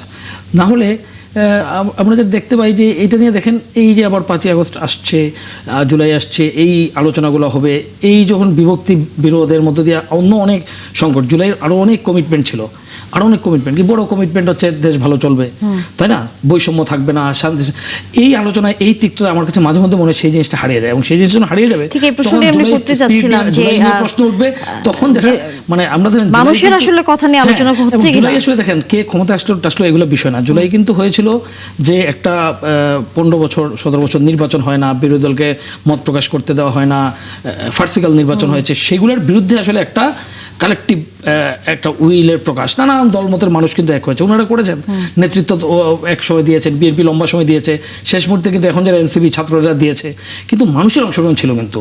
যে মানুষ আসলে ঠিক যে সেই এইসব নিয়ে অনেক বেশি হচ্ছে, সে মনে করেছিল যেহেতু ওই সিস্টেমের মধ্য দিয়ে সে আছে, সে অপ্রেসড হচ্ছে, কাজেই নতুন সিস্টেম, নতুন যারা আসবেন তারা তার ভাগ্য বদলে সহযোগিতা করবেন। এই প্রশ্নটা করা উচিত। তারা এইসব তর্ক বিতর্ক, সংবিধান সংশোধন, এইসব আলোচনার ফাঁকে এর বড় অনেক ইস্যু আমরা মিস করে যাচ্ছি বলে আমার মনে হচ্ছে, মানুষকে মিস করে যাচ্ছি, মানুষের সংকটকে মিস করে যাচ্ছি। ফরিদুল হক, আপনিও আসলে এখানে একমত পোষণ করেন কিনা? পোষণ করি না। এর থেকে বড় ইস্যু বাংলাদেশের জন্য নাই। বাংলাদেশে একটা গণতান্ত্রিক রাষ্ট্র আমরা প্রতিষ্ঠা করতে পারি না। আপনি যা সমস্যা দেখেন বাংলাদেশে, এটা সকল কিছু আসলে বাংলাদেশের রাষ্ট্র ব্যবস্থা কর্তৃক উদ্ভূত সমস্যা। মানে ধরেন আপনি যে যে সমস্যাগুলো দেখেন, ওইগুলোকে যদি আপনি জ্বর মনে করেন, তাহলে মূল রোগটা আসলে বাংলাদেশের রাষ্ট্র ব্যবস্থা এবং বাংলাদেশের সংবিধান। অতএব এইটা একমত হওয়ার কোনো সুযোগ নেই। আরেকটা জিনিস আমি একটু ভাইয়ের সাথে একটু মানে ওনাকে আরেকবার একটু খতিয়ে দেখতে বলবো। সার্বভৌম পার্লামেন্টে যে আলাপ করা হয়, এটা আসলে ব্রিটেনের আইডিয়া। সেখানে সংবিধান নেই, এই জন্য এখানে বলা হয়, লিখিত সংবিধান যেহেতু নাই, সেই জন্য এখানে বলা হয় যে এখানে পার্লামেন্ট সার্বভৌম। তারপরও ওইখানে গণভোট দিয়ে পার্লামেন্টের সিদ্ধান্তের বিরুদ্ধে ব্রেক্সিট হয়েছে। তার মানে পার্লামেন্টের উপরে জনগণের রায় হচ্ছে সার্বভৌম। আর যেখানে সংবিধান থাকে, লিখিত সংবিধান, সেইখানে পার্লামেন্ট হচ্ছে সংবিধান সাপেক্ষে সার্বভৌম। আর যখন গণঅভ্যুত্থান হয়, যখন একটা এক্সট্রা কনস্টিটিউশনাল সিচুয়েশন হয়, আপনার খেয়াল করা দরকার, আমরা একটা কনস্টিটিউশনের কথা বলতেছি, এটা পার্লামেন্ট দিয়ে আপনি এটাকে ফ্রেম মানে বেঁধে ফেলতে পারবেন না। তখন একটা এক্সট্রা কনস্টিটিউশনাল পরিস্থিতি যখন তৈরি হয়, যখন সংবিধান আংশিক কিংবা পুরোপুরি স্থগিত থাকে এবং সংবিধান বাতিল মানে সংবিধান পরিবর্তন কিংবা সংস্কারের প্রয়োজনীয়তা দরকার হয়, তখন কিন্তু জনগণের কাছে যেতে হয়, গণভোটের মধ্য দিয়ে অথবা গণপরিষদের মধ্য দিয়ে গিয়ে জনগণের ওই কনস্টিটিউট পাওয়ারটা নিতে হয়, ওই পাওয়ারটা নিয়ে সংবিধানকে পরিবর্তন করতে। আমরা সেটাই বলছি, আপনি আপনার মতো করে করেন, কিন্তু সংবিধান সংস্কার পরিষদে করেন। সংবিধান সংস্কার পরিষদে করলে জনগণ গণভোটে আপনাকে যে রায়টা দিয়েছিল, সেই রায়টাকে মর্যাদা দিলেন, বাংলাদেশে একটা নতুন মানে কি জুরিসপ্রুডেন্স তৈরি হলো। আপনি এখন ইতিমধ্যে যতগুলো সংশোধনী হয়েছে, এর ভিতরে অনেকগুলো সংশোধনী আদালত বাতিল করে দিয়েছে। আমরা আমাদের জুলাইয়ের যে কি বলে যে গণঅভ্যুত্থানের মধ্য দিয়ে যে সংশোধনী, সেই সংশোধনীকে আমরা আদালতে নিয়ে যাব, এটাকে আমরা চাই। আমরা এই আলাপগুলো ঐক্যমত কমিশনে 9 মাসে আমরা কিন্তু এই আলাপগুলো করে ফেলেছি। করে ফেলার পরে যেভাবে আসলে জিনিসটাকে পরবর্তীতে পার্লামেন্টে উপস্থিত করা হয়েছে, এবং পার্লামেন্টে তো এটা নিয়ে আলাপ হওয়ার কথা না, কারণ পার্লামেন্টে আমরা আইন পাস করব, বাজেট পাস করব, পার্লামেন্ট ওইভাবে চলবে। আমাদের এটা নিয়ে আলাপ হওয়ার কথা হচ্ছে সংবিধান সংস্কার পরিষদে। সেই সংবিধান সংস্কার পরিষদটা গঠন হয়নি, এবং পরবর্তীতে পার্লামেন্টে দাঁড়িয়ে খোদ সালাউদ্দিন সাহেব, যিনি ঐক্যমত কমিশনে পুরোটা সময় বিএনপিকে নেতৃত্ব দিয়েছেন, উনি যেভাবে দাঁড়িয়ে বললেন যে আমরা তো মানতে চাইনি, আমাদেরকে মানতে বাধ্য করা হয়েছে, এই জন্য আমরা তখন স্বাক্ষর করেছিলাম কিংবা হ্যাঁ বলেছিলাম। গণভোটে ওনারা কিন্তু হ্যাঁ বলেছেন, মানে হ্যাঁ ভোটে ভোট চেয়েছেন, স্বয়ং প্রধানমন্ত্রী নিজে ভোট চেয়েছেন। তাহলে এখন ওই ভোটের কি হবে? ওই ভোটটা তো দেওয়া হয়েছে সংবিধান সংস্কার পরিষদ গঠন করার জন্য। যদি ওইটা সংবিধান সংস্কার পরিষদের জন্য ওই ভোটটা না হতো, তাহলে ওই ভোটটার কোনো প্রয়োজনই ছিল না। এবং যখন ওই ভোটটা জনগণ রায় দিয়ে দিয়েছে, তখন যত এখানে প্রশ্ন আছে, এটা রাষ্ট্রপতি আদেশ দিতে পারেন কিনা, সংবিধানের মধ্যে আছেন কিনা, সকল কিছু ওইখানে ইনভ্যালিড হয়ে গেছে। ওটা 12 তারিখ রেজাল্ট পাবলিশ হওয়ার পরে এগুলো সব ইনভ্যালিড হয়ে গেছে। এখন একটা গণতান্ত্রিক রাজনৈতিক দলের দায়িত্ব হচ্ছে জনগণের যে রায়, সেই রায়কে সম্মান জানিয়ে সেই অনুযায়ী সেটি বাস্তবায়ন করা। এবি মোশাররফ হোসেন, আপনারা জনগণের রায়কে কি বাস্তবায়ন করছেন না? দেবেন কিনা এটা তো আমি সন্দেহ। আলোচনা তো শুধু এরাই করছে, আমি তো নাই এর মধ্যে। আপনি তো আমাদের আসলে দিলেন, আলোচনা তো শেষ হয়ে গেল। না না, আপনি আছেন তো আমাদের সাথে। কেমনে আছি? আপনি তো দিচ্ছেন না আমাকে, আলোচনা তো আপনি ওইদিকেই চলছে। আমি তো আপনাকে এইমাত্র প্রশ্ন করলাম, আপনাকে আপনি শুনতে পেয়েছেন? আপনি তো এর আগে 2 পার্ট চলে গেছে ওইদিকে। না না, কারণ প্রশ্নটা তো আমাকে কেন্দ্র করে, আপনি তো আগে আমাকে অ্যাড্রেস করবেন, আমি তো অন্য অ্যাড্রেস করলে সমাধান হবে কিভাবে? জি আপনি বলুন। এখানে আমি একটা কথা, এখানে ফরিদুল হক যে কথাটি বলেছে, এখানে দেখতে হবে আমাদের এই গণ অভ্যুত্থানটা কি গণ অভ্যুত্থান হিসেবে আমরা স্বীকৃতি দিয়েছি, না যে কনস্টিটিউশনাল প্রসেসে আমরা স্বীকৃতি দিয়েছি? বিতর্কটা কিন্তু এখানে, এটা আপনাকে বুঝতে হবে। কারণ একটা অভ্যুত্থান কখন হয়?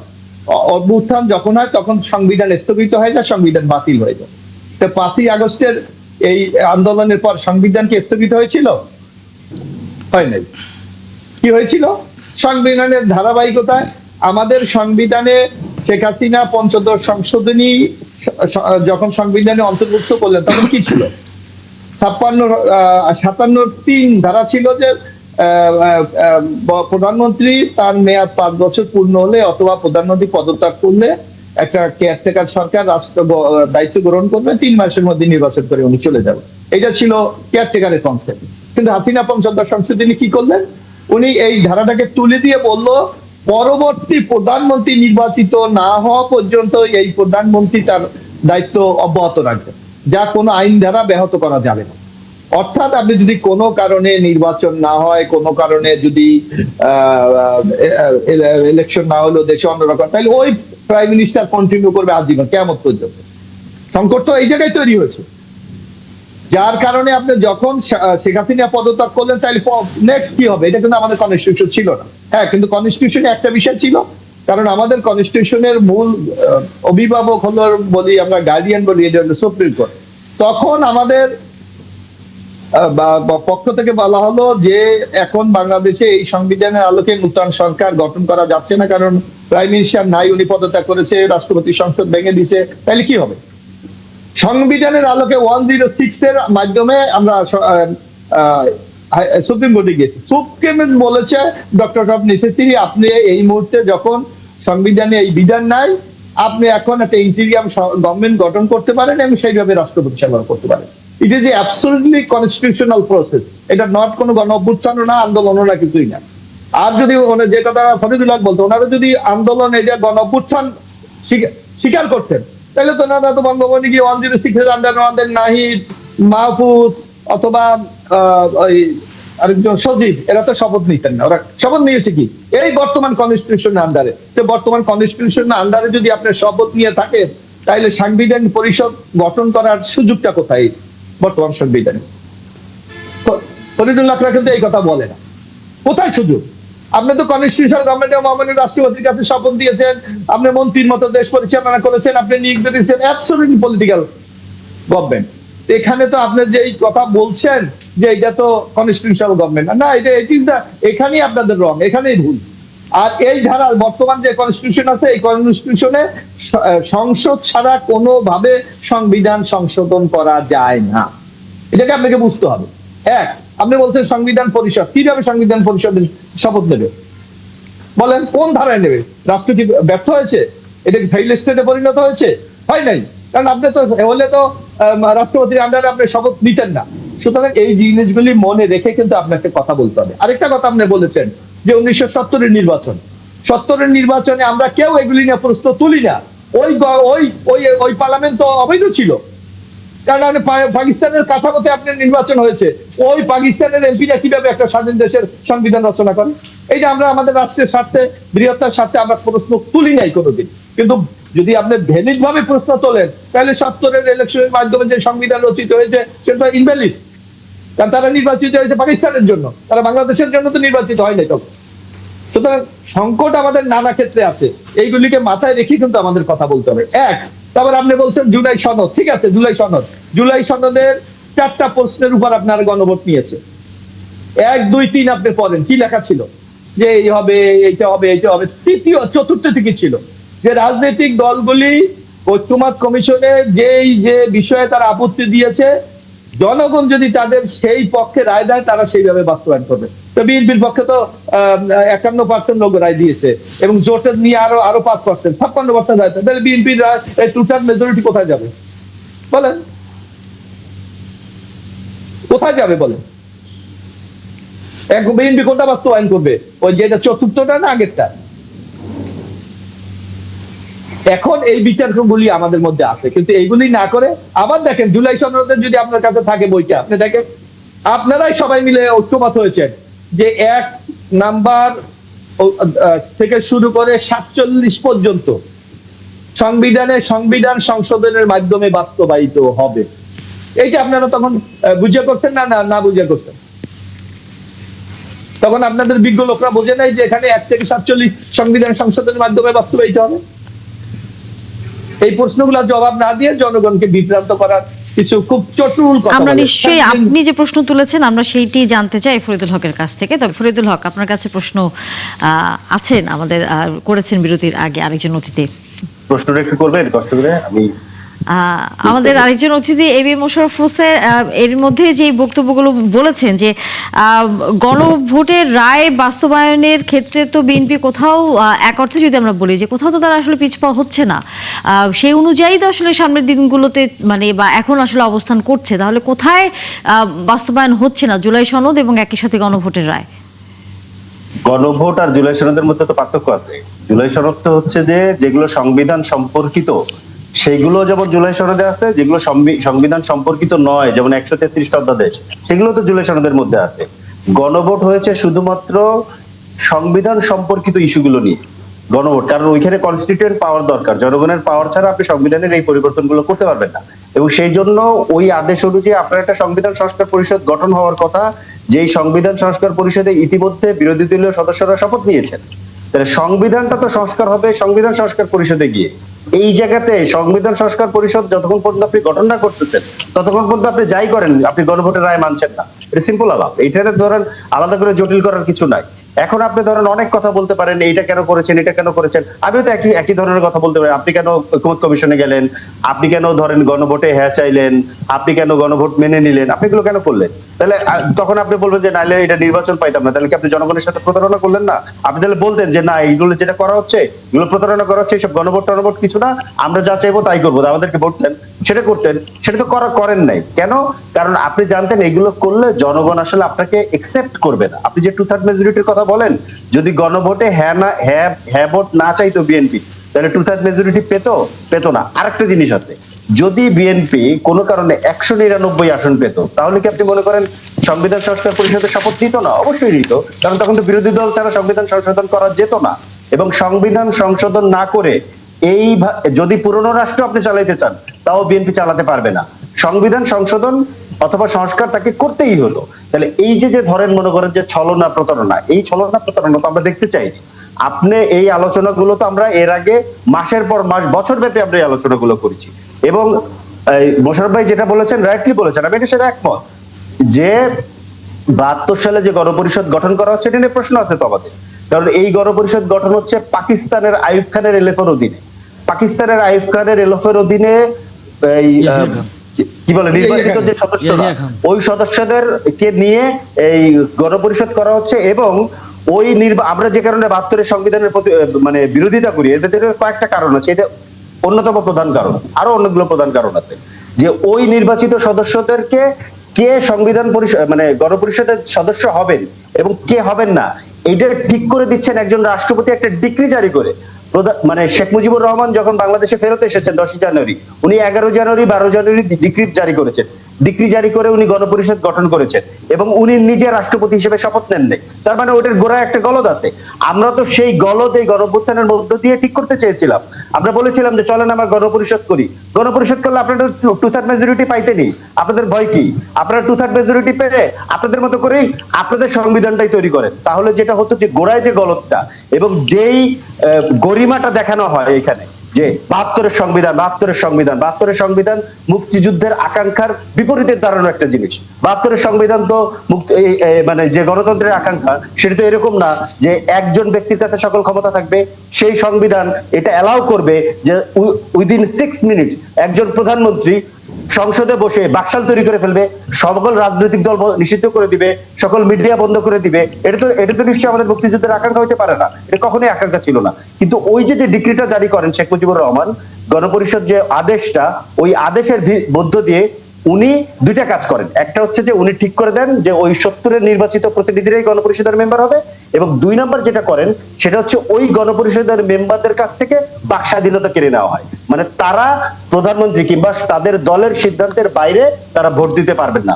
তাতে করে যেটা হয় যে তৎকালীন প্রধানমন্ত্রী শেখ মুজিবুর রহমান উনি যেভাবে চেয়েছেন 72-এর সংবিধান সেভাবে লেখা হয়েছে। এইখানে আওয়ামী লীগ আমাদেরকে 50 বছর ধরে শিখাইছে যে 72-এর সংবিধান হচ্ছে আমাদের মুক্তিযুদ্ধ, অথচ 72-এর সংবিধান হচ্ছে শেখ মুজিবুর রহমান যা চেয়েছেন সেটা হয়েছে। আমরা তো এটার বিরোধিতা করেছিলাম, আপনারা কেন ওটার পক্ষে দাঁড়াইলেন? ওটা তো আমাদের, ওটার বিরুদ্ধে তো আমাদের শহীদ রাষ্ট্রপতি জিয়াউর রহমান দাঁড়িয়েছিলেন, উনি তো এটা বাতিল করেছিলেন, বাতিল করে এটা 5ম সংশোধনী করেছিলেন। ইভেন ওনার যে মানে সামরিক ফরমান, সেকেন্ড ফরমানের 12শ সংশোধনী, এইটা সম্ভবত, আমি ঠিক মুখস্থ বলতে পারছি না, তবে সম্ভবত এইটা, ওইখানে স্পষ্ট বলা ছিল উনিও গণপরিষদ গঠন করার কথা, উনি কিন্তু এটা বুঝেছিলেন।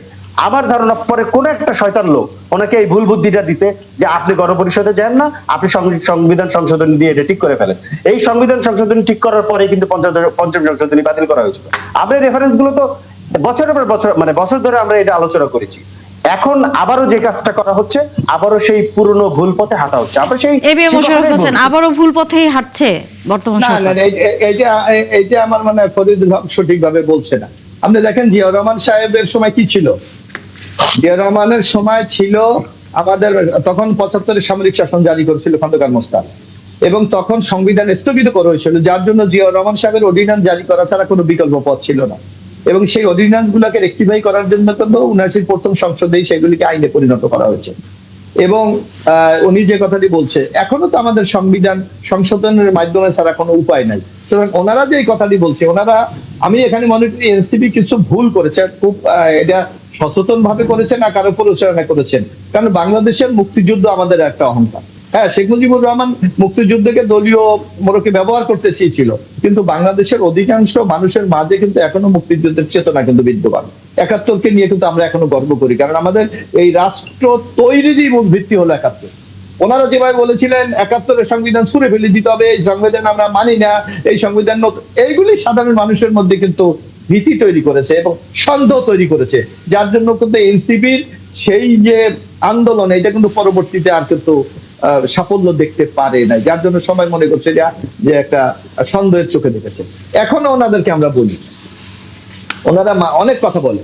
আমি তো মনে করি যারা বিপ্লব করে, যারা এই চেতনা বুকে নিয়ে ধারণ করে, তারা এইটা বাস্তবায়নের জন্য তারা কিন্তু ফাইট করে। দেখেন, তারা মুক্তিযুদ্ধকে তারা বিশ্বাস করে। আমরা মনে করি এই প্রজন্ম সবচেয়ে বেশি মুক্তিযুদ্ধ ধারণ করে। তারা কাদের সাথে নির্বাচনে জোট করেছে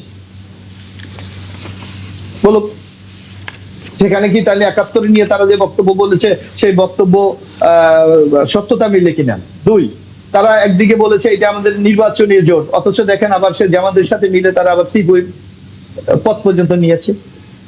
অর্থাৎ এনসিপির মধ্যে একটা চরম সবৃদ্ধতা আছে, তারা কোন পথে যাবে সেইটা তারা বুঝে নেই। এবং তারা বলে জুলাই সনদ বাস্তবায়নের কথার জন্য, তারা জুলাই সনদ স্বাক্ষরও দিয়ে করেনি, তারা স্বাক্ষর করেছে নির্বাচনের পর। সুতরাং এই প্রশ্নগুলি আমরা করতে চাই না, কারণ আমাদের দলের মূল লক্ষ্য, টার্গেট, আমাদের নেতা তারেক রহমান বলছে সবার আগে বাংলাদেশ। আমরা বাংলাদেশটাকে সবাইকে নিয়ে এগিয়ে যেতে চাই। এবং আগামী দিনে যাতে আমরা জনগণের জন্য একটা বাংলাদেশ তৈরি করতে পারি, তার জন্য আমরা সবার সহযোগিতা আমরা চাই। আসলে সেই প্রত্যাশা রাখি রাজনৈতিক ব্যক্তিত্বরা আসলে সেই বাংলাদেশ করতে পারবেন। আপনি একেবারে ছোট করে প্রশ্ন না, আসলে প্রশ্ন আমি আচ্ছা জি, যেহেতু আমাদের হাতে আলোচনা সময় শেষ কম। হয়ে গেছে, আমি বলি ওই যে এনসিপির ভাই বলছিলেন যে পার্লামেন্ট সোভরেন ব্রিটিশ কনসেপ্ট, ঠিক আছে, জি। কিন্তু ঘটনা হচ্ছে, এবং তার উপরে people's will, definitely people's will এবং গণভোট, কিন্তু ঘটনা হচ্ছে এই গণভোট নিয়ে যে প্রশ্নটা, যে গণভোটের যে প্রশ্ন, সেই প্রশ্নের মধ্যে 4টা প্রশ্ন দিয়ে পুরো জিনিসকে করা, 4টা প্রশ্নের এক উত্তর, 4টা প্রশ্ন 4টা উত্তর হইতে হবে ইত্যাদিতে আছে। তারপর বিএনপি যেহেতু আপত্তিটা ছিল, বিএনপি বলেছে, ফলে তো এই নিয়ে আলোচনা করতে হবে, সেই আলোচনাটা তো পার্লামেন্টেই করতে হবে, জি। সেই আলোচনা পার্লামেন্টে করে সিদ্ধান্ত হবে। তারপর যদি হয় অবশ্যই। কোর্টে যাবেন, কোর্ট সেটা বাতিল করবে, ফলে লিগালি তো অপশনস আছে। জি অবশ্যই, পার্লামেন্টারি অবশ্যই, অপশন আছে। অবশ্যই। অনেক ধন্যবাদ এম মোশাররফ হোসেন এবং একই সাথে ফরিদুল হক, আপনাকেও। আগামীতে রাজনীতির আরো হয়তো কথা বলার সুযোগ হবে, আজকে স্বল্পতার কারণে সময়ের আসলে আলোচনাটি শেষ করে দিতে হচ্ছে। নিশ্চয়ই আগামীতে আবারও আপনাদের সাথে আমরা কথা বলবো। আমরা শেষের দিকে এবার একটু আন্তর্জাতিক খবর নিয়ে আলোচনা করতেই চাই। যুক্ত আছেন আমাদের সাথে অতিথি হিসেবে অধ্যাপক আনিসুর রহমান, শিক্ষক, জগন্নাথ বিশ্ববিদ্যালয়। অনেক ধন্যবাদ আনিসুর রহমান, যুক্ত হয়েছেন আপনি আমাদের সাথে। দোহায় যুক্তরাষ্ট্র এবং ইরানের যে বৈঠক হয়েছে, সেই বৈঠক থেকে ফলাফল আসলে বলা যায় এক অর্থে আমরা বলতেই পারি যে কোনো রকম যুদ্ধবিরতির যুদ্ধ চলছে, দুই রকম অবস্থানের মধ্যে আসলে বিশ্ব আছে। এই যুদ্ধ হচ্ছে, আবার যুদ্ধবিরতিও হচ্ছে। দোহারে এই যুক্তরাষ্ট্র এবং ইরানের যে আলোচনা, সেখান থেকে আপনার কাছে কি মনে হয়, এটা কি অনেকটা ওই লোক দেখানো বা আলোচনা করা দরকার, মানুষকে একটু ভুল বোঝানো দরকার, সেই প্রক্রিয়ার মধ্যেই আছে, নাকি আসলে সত্যিকার অর্থেই যুদ্ধবিরতি সামনের দিনগুলোতে করতে চায় যুক্তরাষ্ট্র ইরান? দেখুন, আসলে এগুলো একটু প্রসেস। তারা যে ইরান এবং ইউএস দের মধ্যে যে নেগোসিয়েশন চলছে এবং পিস প্রসেস যেটা, সেটার একটা প্রসেস আজকে দোহাতে একটা ডায়ালগ হয়েছে এবং সেখানে দুই ধরনের পার্সপেক্টিভ বা দুই ধরনের পারসেপশন আমরা পাচ্ছি। ইউএস প্রেসিডেন্ট এত ফ্লাকচুয়েটিং আপনার স্টেটমেন্ট দেয়, এইগুলো পিস প্রসেসের জন্য মারাত্মকভাবে হতাশাগ্রস্ত করে, বিশেষ করে যারা ইন্টারন্যাশনাল ডিপ্লোমেসি নিয়ে কাজ করেন তাদেরকে।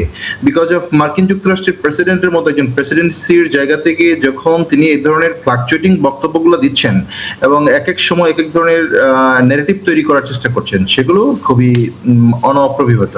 আরেকদিকে হচ্ছে ইরানের অবস্থান কিন্তু সুস্পষ্ট। ইরান, এর আগে আমি বলেছিলাম, ইরান যেহেতু এই যুদ্ধের মধ্যে এক ধরনের উইন উইন সিচুয়েশনে আছে, এখন এই যুদ্ধটা অ্যাপারেন্টলি শেষ হয়েছে, টেকনোলজিক্যাল ওয়ার যেটা ছিল, বাট এখানে একটা ডিপ্লোম্যাটিক ওয়ার চলছে। অর্থাৎ ইরান এবং আমেরিকার মধ্যে ডিপ্লোম্যাটিক ওয়ারটা এটা আনএন্ডিং একটা প্রসেস। এখানে কথা হলো যে আমেরিকা কতটুকু গেইন করছে এই ডিপ্লোমেসিতে এবং ইরান কতটুকু তার দাবিগুলো আদায় করতে পারছে, দ্যাট ইজ এ ফ্যাক্টর। আপনি জানবেন যে আমেরিকা কোথায় কোথায় ইরানকে তাদের পারমাণবিক অস্ত্র ভান্ডার বা পারমাণবিক অস্ত্র কর্মসূচি নিয়ে বেশ ধরনের প্রশ্ন উঠাচ্ছে এবং আইএইএ এর মাধ্যমে ইরানকে পরিদর্শন যাবে এবং ইরান এখানে সম্মতি দিচ্ছে। ডোনাল্ড ট্রাম্প এই ধরনের স্টেটমেন্টগুলো দিচ্ছেন, কিন্তু ইরানের পারসেপশন কিন্তু একটু ডিফারেন্ট। ইরান এখানে শান্তিপূর্ণভাবে একটা ডায়ালগ চায় এবং ইরান ডায়ালগের মাধ্যমে ইরানের বেশ কিছু ন্যাশনাল ইন্টারেস্ট এবং বিশেষ করে হরমুজ প্রণালীতে ইরানের এক ধরনের নিয়ন্ত্রণ এবং ইরান তার অর্থনৈতিক অবকাঠামো উন্নয়নের জন্য মার্কিন যুক্তরাষ্ট্র যে প্রমিস একটা আপনার ইকোনমিক এইড দেওয়ার কথা আছে যুদ্ধ পুনর্বিধ্বস্ত ইরানকে পুনর্গঠনের জন্য, সেইগুলোতে ইরানকে এমফাসিস দিচ্ছে। অন্যদিকে মার্কিন যুক্তরাষ্ট্রের ব্যাপারটা কিন্তু ডিফারেন্ট। মার্কিন যুক্তরাষ্ট্র আপনার হলো যে ইরানকে এই ধরনের প্রসেসের মধ্য দিয়ে একটা সময় ক্ষেপণ করে ইরানের এই বিষয়গুলোকে, মধ্যপ্রাচ্য সংকটটাকে কিভাবে আরো বিলম্বিত করা যায়, অথবা আপনার কাছে কি মনে হয় ডোনাল্ড ট্রাম্প যেটি বলছেন যে ইরানের যে পরমাণু কর্মসূচি সেটি সীমিত করার বিষয়ে দুই পক্ষ এগোচ্ছে, যেই ইস্যুতেই ফেব্রুয়ারিতে হচ্ছে এই যুদ্ধটি শুরু হলো এবং ইরান যেখানে বারবারই এইখানে কোনো রকমভাবে সমঝোতা হোক বা মেনে নেওয়া হোক এই জায়গায় অবস্থান করেনি, সেখানে এই পরমাণু কর্মসূচি বন্ধ হোক, সীমিত হোক, যেই ফর্মেটই হোক না কেন, সেটি কি ইরান আসলে শেষ পর্যন্ত মেনে নেবে বা যুক্তরাষ্ট্রকে এখানে কোনো চাপ নতুন করে তৈরি করতে পারে? হ্যাঁ, মার্কিন যুক্তরাষ্ট্রের চাপ প্রয়োগের একটা নতুন চিন্তা ভাবনা চলছে বিকজ অফ ইরানকে ইকোনমিক্যালি ইরানকে সাবটেস্ট করা এবং এই পারমাণবিক কর্মসূচির অজুহাত দিয়ে ইরানকে বিভিন্ন ধরনের ইন্টারন্যাশনাল এম্বার্গোর মধ্যে রেখে ইরানের অর্থনৈতিক যে আপনার ডেভেলপমেন্ট সেটাকে ত্বরান্বিত করতে না দেওয়া। আর একটা হচ্ছে যে ইরান এখান থেকে কি করবে, ইরান স্পষ্টভাবে তাদের মিলিটারি ডক্ট্রিনটা এক্সপ্রেস করেছে যে তাদের মিলিটারি ডক্ট্রিনের মধ্যে নিউক্লিয়ার কর্মসূচি বা নিউক্লিয়ার বোমা আবিষ্কারের কোনো ডক্ট্রিন তাদের নাই।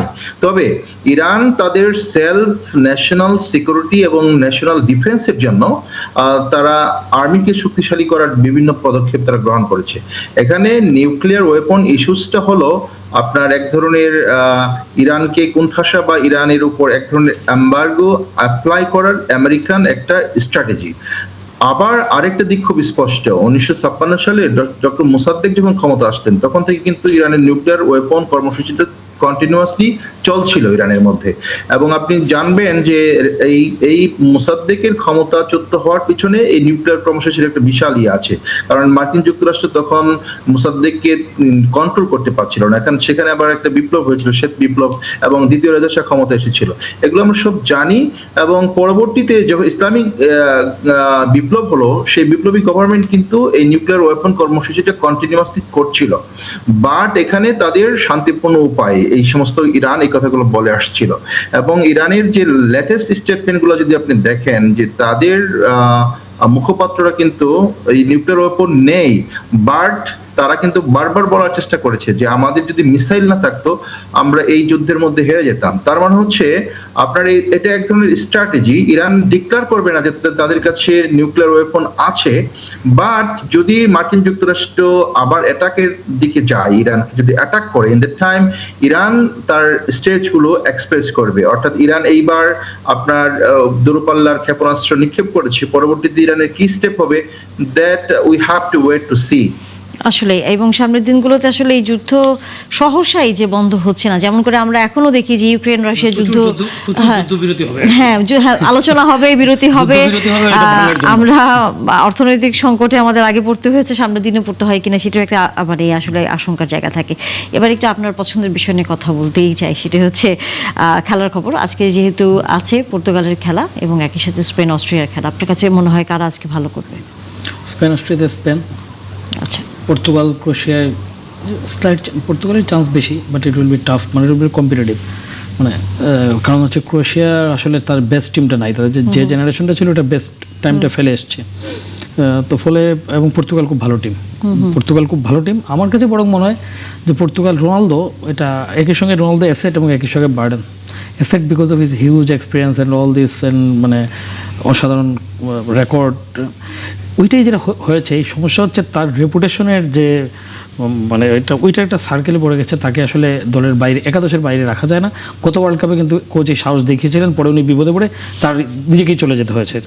তো তারপরে যেটা হচ্ছে এই কারণে, কিন্তু আপনি যদি দেখেন, আমি কিন্তু মনে করি ওয়ার্ল্ডের বেস্ট মিডফিল্ডই সম্ভবত মানে ফ্রান্স, আর্জেন্টিনা, পর্তুগালের। তারপর হচ্ছে ডিফেন্স ওয়ার্ল্ডের টপ ডিফেন্সের একটা, ঠিক আছে। কিন্তু রোনালদো যেটা হয়, বয়স এবং নানান কারণে রোনালদোর ঠিক ওই পেসটা আসলে দলের সঙ্গে কোথাও যায় না। তো ফলে আপনি কিন্তু এভারেজ টিমের সঙ্গে রোনালদো ঠিকই স্কোর করবেন, কিন্তু টাফ কম্পিটিটরদের সঙ্গে ওই পেস এবং দলগুলো স্ট্রাকচারে খেলে তো ট্র্যাক ব্যাক করতে এখনকার ফুটবলে টিমের সিস্টেমের অনেকগুলো জায়গায় রোনালদো ক্ষেত্রবিশেষে মেসির পক্ষেও, ক্ষেত্রবিশেষে মেসি হলেও, কিন্তু মেসি হইলে যেটা হয়, আর্জেন্টিনার কোচ মেসি যখন থাকে তখন একভাবে খেলেন, মেসি না থাকলে আরেক স্কালোনি আরেকভাবে খেলেন, তখন টিম অনেক গতির সঙ্গে খেলে। মেসি থাকলে মেসিকে সেন্টার করে খেলে, অনেক রকম ইকুয়েশন। বাট আমরা আশা করি যে পর্তুগাল এবং ক্রিস্টিয়ানো রোনালদো, আমরা তো চাই না যে মানে এটা তার শেষ বিশ্বকাপ, ওসব বলা যায় না, কতবার আমরা শেষ বিশ্বকাপ বলেছিলাম আবার খেলতে চাইবেন, সেটাই। কিন্তু তার মতো প্লেয়ার আসলে ওয়ার্ল্ড কাপ কখনো জিতেননি। ইনফ্যাক্ট ওয়ার্ল্ড কাপে প্রথমবার সেমিফাইনালে খেলেছেন যখন উনি খুব জুনিয়র ছিলেন, but he has given so much two football. আমরা চাই যে যত বেশি ম্যাচ সম্ভব আমরা রোনালদোর সেটা দেখি। অবশ্যই আমরা আসলে সেদিকে তাকিয়ে থাকবো। অথবা কানিসুর রহমান, একটি ভিন্ন প্রসঙ্গে আপনার সাথেও নানা জটিলতায় নানা রকম আলোচনার ভিতরে নিশ্চয়ই খেলার খবর কম বেশি আপনি রাখেন, এবং আপনার নিজেরও নিশ্চয়ই পছন্দের কোনো টিম আছে, সেটি কোন দল, এবং একই সাথে আজকে খেলা নিয়ে যদি আপনার কোনো পর্যবেক্ষণ থেকে থাকে? দেখুন, বিশ্বকাপ এমন একটা আয়োজন বা এমন একটা আসর প্রত্যেকটা ব্যক্তির একটা নিজস্ব পছন্দ থাকে, এবং আমরা যখন বড় হয়েছি শৈশবে, আমরা আসলে আমাদের একটা গল্প ছিল, ক্লাস 5 পড়েছি, ফুটবলের রাজা। সেখানে আমাদের হেড স্যার ধরেছিলেন যে আসলে পেলের আসল নাম কি, তো সেটা মুখস্থ করেছিলাম, এডিশন অরান্তিস দো নাসিমেন্তো। সেখান থেকেই আসলে এক ধরনের ফুটবলের প্রতি ভালো লাগা, বা ফুটবলের রাজার প্রতি ভালো লাগা, অথবা ওই দেশটার প্রতি ভালো লাগা, সেই ধরনের একটা ভালো লাগা তো থাকবেই। তারপরে হচ্ছে যে আজকের যে ম্যাচটি পর্তুগালের সাথে, ক্রিস্টিয়ানো রোনালদো অসম্ভব ভালো মানের খেলোয়াড়, এবং ওয়ার্ল্ড র্যাঙ্কিং এ যে সমস্ত ভালো ভালো খেলোয়াড়গুলো আছেন, বাট সেখানে আমরা একটু মানে ছন্দ পতন দেখতে পাই। কারণ হচ্ছে তাকে কেমন জানি সাপোর্ট বা দলের মধ্যে কেমন জানি একটা অনৈক্য, মেসি যেমন খুব বেশি পরিমাণে দলকে উজ্জীবিত করে, মেসিকে সহযোগিতা করে, সেক্ষেত্রে ক্রিস্টিয়ানো রোনালদোর ক্ষেত্রে আমরা একটু ডিফারেন্ট দেখতে পারি। বাট পর্তুগাল খুব ভালো খেলে এবং একটা ভালো একটা টিম, এবং তাদেরও আপনার বিশ্বকাপ উইন করার মতো ক্যাপাসিটি আছে বলে আমরা ক্ষুদ্র জ্ঞানে এদেরকে বুঝতে পারি। আজকের দিনে আমরা পর্তুগালকে মোটামুটি সবাই একটু এগিয়েই রাখছি বলা যায়। অনেক ধন্যবাদ অধ্যাপক আনিসুর রহমান, এবং একই সাথে মুস্তফা মামুন, আপনাকে ধন্যবাদ। আগামীতে কথা হবে। দর্শক, আপনারা এতক্ষণ সাথে ছিলেন তার জন্য আপনাদেরও ধন্যবাদ। দেখা হবে আবার।